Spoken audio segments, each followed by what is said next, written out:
प्रतियोगी परीक्षाओं की तैयारी के लिए 15 मई 2026 की घटी घटनाएं। दोस्तों, स्वागत है आज के सुपरफास्ट और धमाकेदार विश्लेषण में। आज है 15 मई 2026 और इस सत्र में हम देश और दुनिया की सबसे बड़ी, सबसे ब्रेकिंग और सबसे ज़रूरी खबरों को डिकोड करने वाले हैं। खबरों का यह सफ़र बहुत ही तेज़, एंगेजिंग और जानकारी से भरा होने वाला है। तो बिना एक भी सेकंड ज़ाया किए आइए सीधे शुरू करते हैं आज की सबसे बड़ी ब्रेकिंग न्यूज़ से। सबसे पहले बात करते हैं उस बड़ी खबर की जिसने पूरे एजुकेशन सेक्टर में तहलका मचा दिया है। अगर आप मेडिकल एग्जाम्स की तैयारी कर रहे हैं तो ध्यान दीजिए, क्योंकि यह एक बहुत बड़ा स्ट्रक्चरल बदलाव है। शिक्षा मंत्री धर्मेंद्र प्रधान ने कंफर्म कर दिया है कि नीट 2026 अब पूरी तरह से ऑनलाइन आयोजित किया जाएगा। परीक्षा प्रणाली में ट्रांसपेरेंसी लाने के लिए उठाया गया ये कदम सच में एक गेम चेंजर साबित हो सकता है। यह लिटरली वो न्यूज़ है जो आने वाले सालों में एग्जाम सिस्टम की पूरी दिशा तय करेगी। और अब इकोनॉमी से आ रही एक थोड़ी डराने वाली खबर।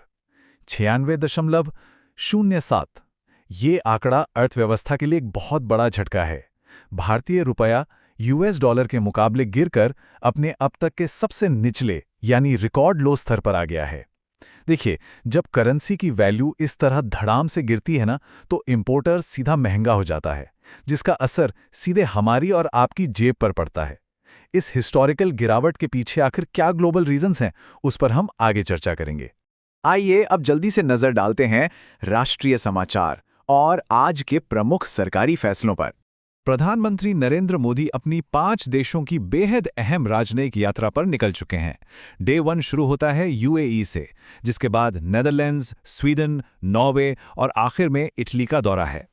इस स्ट्रैटेजिक टूर का मूल फोकस कहाँ है? व्यापार, ऊर्जा, रक्षा और जलवायु सहयोग पर। एक बहुत ज़रूरी पॉइंट ये भी है कि यूएई में एक शांति अपील भी की गई है, जिसमें ईरान और यूएस के बीच चल रहे तनाव को शांतिपूर्ण तरीके से सुलझाने पर जोर दिया गया है। ये दिखाता है कि ग्लोबल डिप्लोमेसी में भारत की आवाज़ कितनी मजबूत हो रही है। देश के अंदर से 2 और मैसिव अपडेट्स निकल कर आए हैं। पहला, किसानों को बड़ी राहत देते हुए कैबिनेट ने 2026-27 सीजन के लिए 14 खरीफ फसलों के मिनिमम सपोर्ट प्राइस यानी एमएसपी में बढ़ोतरी को मंजूरी दे दी है। दूसरा अपडेट सीधे आपकी डिजिटल सेफ्टी से जुड़ा है। आजकल डिजिटल अरेस्ट और साइबर फ्रॉड के केसेस कितने ज़्यादा बढ़ गए हैं, राइट? इसे काउंटर करने के लिए सीबीआई ने एक नया और बेहद एडवांस्ड एआई हेल्पबॉट लॉन्च किया है, अभय। ये एआई टूल साइबर अपराधों को रोकने में एक मॉडर्न हथियार का काम करेगा। सरकार के फैसलों में एक और बहुत बड़ा नंबर सामने आया है, 37,500 करोड़ रुपए। ये वो विशाल बजट है जो केंद्र सरकार ने एक बिल्कुल नई surface coal and lignite gasification scheme के लिए एलोकेट किया है। लेकिन करंट अफेयर्स पढ़ने वाले हर एस्पिरेंट के दिमाग में अब ये सवाल जरूर आएगा कि आखिर ये कोल गैसिफिकेशन भला क्या है?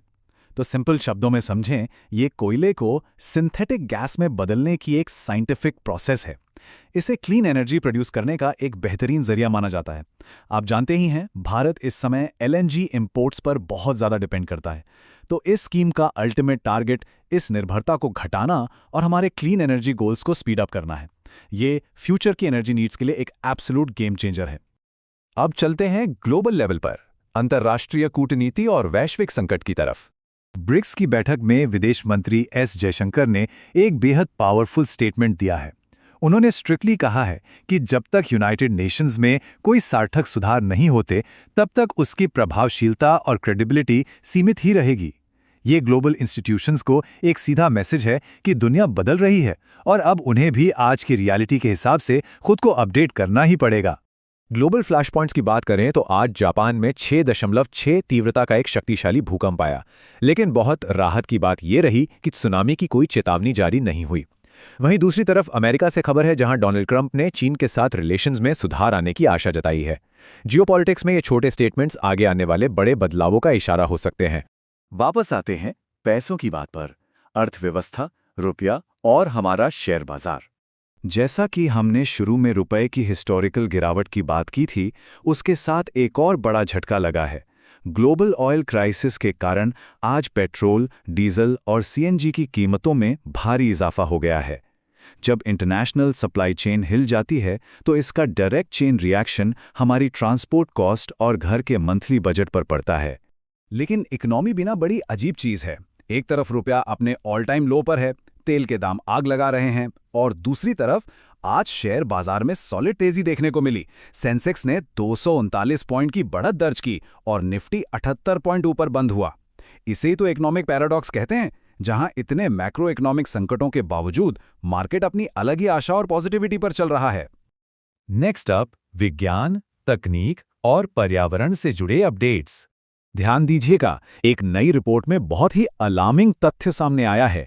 भारत आज जो जल संकट झेल रहा है वो सिर्फ पानी की कमी नहीं है, बल्कि ये एक वाटर गवर्नेंस क्राइसिस है, यानी हमारे मैनेजमेंट में ही कमी है। इसे जल्द ठीक नहीं किया तो स्थिति काफी खराब हो सकती है।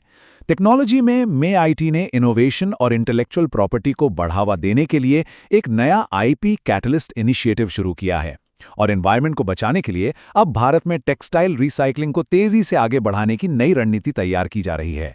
चलिए अब थोड़ा माहौल बदलते हैं और देखते हैं खेल और आज के महत्वपूर्ण दिवस। क्रिकेट फैंस, आपके लिए तो ये अपडेट किसी पार्टी से कम नहीं है। IPL में आज मुंबई ने पंजाब को लिटरली धो डाला है, एक विशाल जीत दर्ज की है। तिलक वर्मा और विल जैक्स क्या जबरदस्त खेले आज। उनकी धुआंधार बल्लेबाजी के आगे पंजाब की टीम पूरी तरह बेबस दिखी, और इसके साथ ही पंजाब ने लगातार अपनी 5वीं हार का सामना किया है। खेल से हटकर आज के दिन की अहमियत भी जान लीजिए। 15 मई यानी इंटरनेशनल डे ऑफ फैमिलीज, अंतर्राष्ट्रीय परिवार दिवस। एक स्ट्रॉन्ग समाज बनाने में परिवारों की क्या बेसिक भूमिका होती है, इसकी अवेयरनेस फैलाने के लिए यह दिन मनाया जाता है, क्योंकि एंड ऑफ द डे परिवार ही किसी भी सोसाइटी की सबसे मजबूत बुनियाद होता है। अब वक्त है हमारे सबसे हाई यील्ड सेगमेंट का, परीक्षा उपयोगी तथ्य और क्विक रिवीजन। तो चलिए एकदम रैपिड फायर स्टाइल में आज के टॉप 5 फैक्ट्स रिवाइज करते हैं। PM मोदी की यात्रा 5 देश, नीट 2026 कंप्लीटली ऑनलाइन मोड में, CBI का नया AI टूल अभय, कोल गैसिफिकेशन स्कीम का मेगा बजट 37,500 करोड़ रुपए, और रुपया $, के आगे रिकॉर्ड लो पर। ये वो फैक्ट्स हैं जो सीधे आपके अपकमिंग एग्जाम्स में छप सकते हैं, तो इन्हें बिल्कुल टिप ऑफ द टंग पे रखिएगा। थोड़े स्टैटिक GK फैक्ट्स को भी ब्रशअप कर लेते हैं। देखिए, ब्रिक्स के फाउंडिंग मेंबर्स थे ब्राजील, रशिया, इंडिया, चाइना और साउथ अफ्रीका, पर अब इसमें नए मेंबर्स जुड़ चुके हैं, इसलिए अपडेटेड लिस्ट याद कर लीजिएगा। नीट परीक्षा कंडक्ट कौन करवाता है? NTA यानी नेशनल टेस्टिंग एजेंसी, और जो मिनिमम सपोर्ट प्राइस तय किया जाता है उस पे फाइनल मोहर CCEA यानी cabinet committee on economic affairs लगाती है। आज का हमारा वर्ड ऑफ द डे है रेजिलियंस। ये एक नाउन है जिसका मतलब होता है कठिन से कठिन परिस्थितियों से जल्दी उभरने या बाहर आने की क्षमता। और जैसा कि आप सब जानते हैं, एग्जाम प्रिपरेशन की इस लंबे जर्नी में असफलता मिलने पर तुरंत वापस बाउंस बैक करने के लिए ये रेजिलियंस होना सबसे ज्यादा जरूरी है। आज के इस तेज तर्रार विश्लेषण को हम एक बेहद इंस्पायरिंग विचार के साथ रैप अप कर रहे हैं। सफलता का सबसे बड़ा रहस्य है लगातार सीखते रहना। हर दिन नया सीखना ही आगे बढ़ने की इकलौती गारंटी है। तो जाते जाते एक बड़ा सवाल मैं आप सबके दिमाग में छोड़ कर जा रहा हूं। क्या हमारा सिस्टम वाकई नीट जैसी विशाल परीक्षा को 100% ऑनलाइन कंडक्ट करने के लिए टेक्निकली तैयार है? इस पर जरूर सोचेगा। आज के इस एक्सप्लेनर में बस इतना ही। अगर ये क्विक विजुअली एंगेजिंग एनालिसिस आपको मददगार लगा तो स्मार्ट पाठशाला को लाइक, शेयर और सब्सक्राइब करना बिल्कुल मत भूलना। ऐसे ही क्लियर और टू द पॉइंट एनालिसिस के साथ कल फिर मिलेंगे। Keep learning, keep growing.